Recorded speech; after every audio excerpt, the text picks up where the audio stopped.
అందరూ ఏం చేస్తున్నారు? తిన్నారా? నేనైతే ఇప్పటికే భోజనం అయితే చేసి దానిమ్మ గింజలు అయితే తింటున్నాను.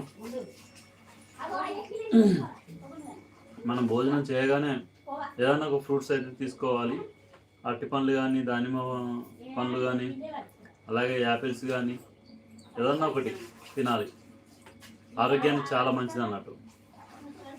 మనం భోజనం చేసే ముందు కానీ, భోజనం చేసిన తర్వాత కానీ ఫ్రూట్స్ అయితే తప్పకుండా తీసుకోవాలి.